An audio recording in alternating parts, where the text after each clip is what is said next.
Welcome back to First Take. Okay, so over at ESPN Bet, Patrick Mahomes is the favorite at 5-1 to win his third MVP award. CJ Stroud is the second favorite, and it's only his second season. The last time a first or second year player won MVP was when Lamar Jackson won his first in 2019 and Mahomes won his first in 2018.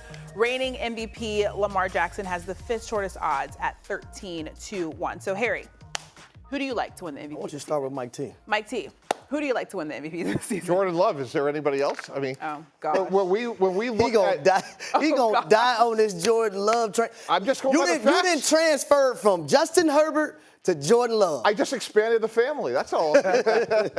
And look, I think Justin Herbert's actually going to have a great year when you think about Jim Harbaugh and what they're going to do. But let's look at the last 9 games: 21 touchdowns and 1 interception. And then in the playoffs, what they did offensively, first against Dallas, they dismantled a really good Dallas Cowboy defense. And then they stood toe-to-toe with the 49ers and could have won that game as well.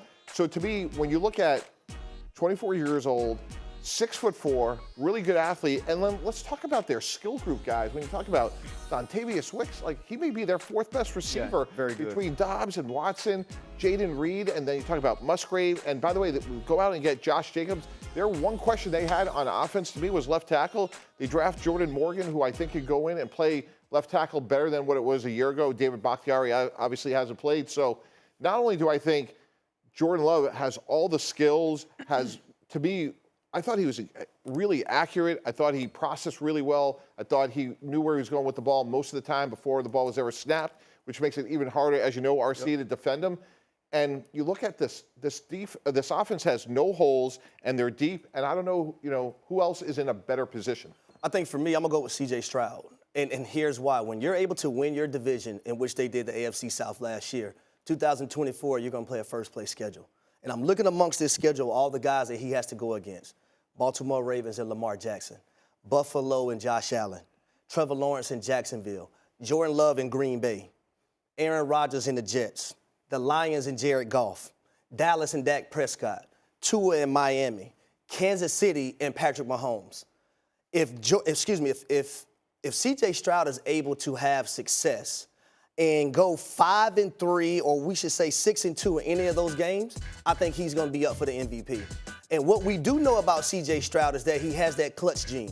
When he has the football at the end of the game, everyone in that organization for the Houston Texans believe that CJ Stroud can go down and get them points, whether it's a touchdown or put them in position to kick a field goal. That's what his rookie season told us last season. He does not care who's from across the way from him. I look at that game versus Joe Burrow and the Cincinnati Bengals last year. CJ Stroud, balling out of control. Let me know that he isn't scared of the moment, scared of the opportunity to be able to go up against these upper echelon quarterbacks, but also what they did around CJ Stroud, providing him with another wide receiver that allows him to have now 3 number 1 wide receivers. DeMeco Ryans and Bobby Slowick, the offensive coordinator and the head coach, on the same page with their young quarterback. But what they built defensively to give him more on the defensive side of the ball, I believe in too. That's going to give him extra possessions. I'm going with CJ Stroud. CJ Stroud is a great one. He'd be my second pick. Here I go with the Harry Douglas MVP. Here you go with the obvious. Here you go with the obvious. Boy, my really? And so, like sometimes you have to forget how great the greatest player is in order for us to consider him for this award again. Right? Patrick Mahomes has proven to us that he's the guy, and so he almost is only competing against himself. He's competing against the best he's ever been, the best year he's ever had. But we watched him last year with me out there playing wide receiver, right? He was throwing the football to guys, and they were actually tipping it to the defensive players for pick sixes. And all he did was find a way to put his team in the opportunity, or put his team in a position where they needed one drive from him to win it all. And you know it, and you know it, and you know it. When they kicked that football off to Patrick Mahomes in the Super Bowl, you said game time. You knew it was a wrap. So what do you do for that quarterback who had nobody last year? You go out and get him Hollywood Brown. You go out and get him Xavier Worthy. Rashee Rice ascended last year. Obviously, he has some things to deal with some of the stuff from the offseason. But I believe Patrick Mahomes is going to be on one of those prove-it years. You remember the year when Aaron Rodgers had to tell us, well, 20-something and 4 interception year for me is what they consider a down year for other guys. that's a career year, right? That's something like what I felt about Patrick Mahomes last year. We were down on him as a quarterback, down on him on them as an offense, and all he does is find a way to win the Super Bowl. And I feel like this year, he reminds us why we started having the will he replace Tom Brady as the GOAT conversations. And I think that's why I'm excited to see what Kansas City, Andy Reid, and obviously Patrick Mahomes I is able to do. have a question for RC really quick. If this thing gets narrow, it gets tight, right, and we have CJ Stroud and we have Patrick Mahomes sitting right there, do you think what would hurt Patrick Mahomes is the past success of him already being MVP? And we get fatigue. Yeah. Right? You get like LeBron fatigue, James, Michael Jordan fatigue. When you see these guys excel at such a high level, we don't come in here on Monday and talk about it the same way.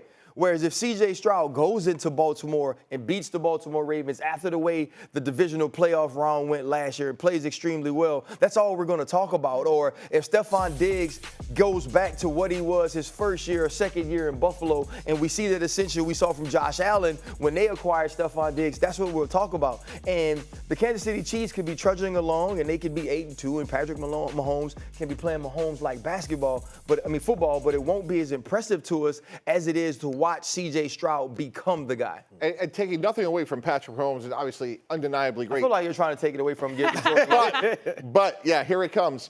The football gods always say, hey, it starts up front. And their tackles aren't good. I mean, hard stop. Jawan Terrell led the league with penalties at right tackle. He was not good. Who's their starting left tackle? Is it Wayne Morris? Is it Kingsley Suamatea?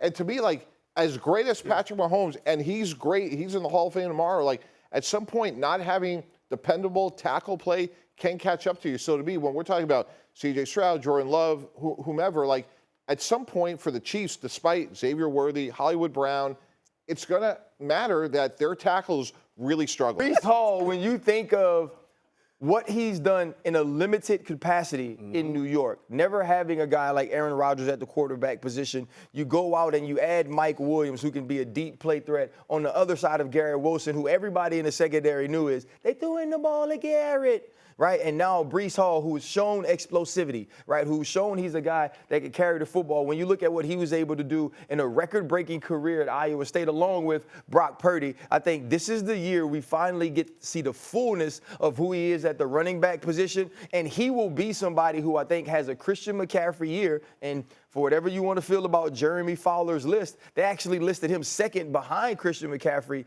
in the top 10 running backs. I think he can have that sort of effect on this team. Now that defensive may have to play the New York Jets a little differently.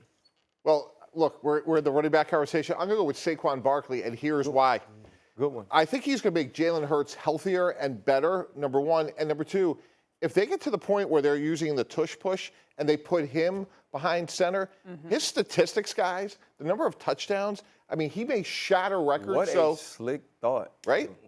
I mean, maybe it becomes like the quad whatever, but instead of the tush push. But, I mean. Would it be the quad wide?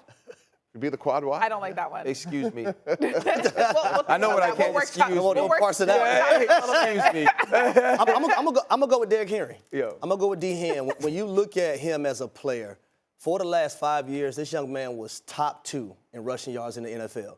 Now he's going to a Baltimore Ravens, in which they were top 3 in rushing the last 6 years since Lamar Jackson has been there.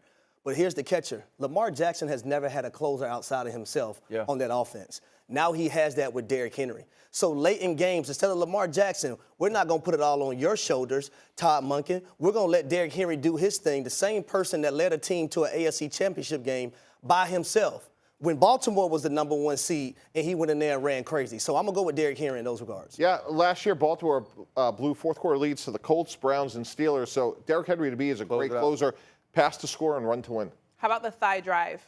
Oh. Christine, I love you. Don't you dare do that again. I think we're just going to stick with the tush push. Okay.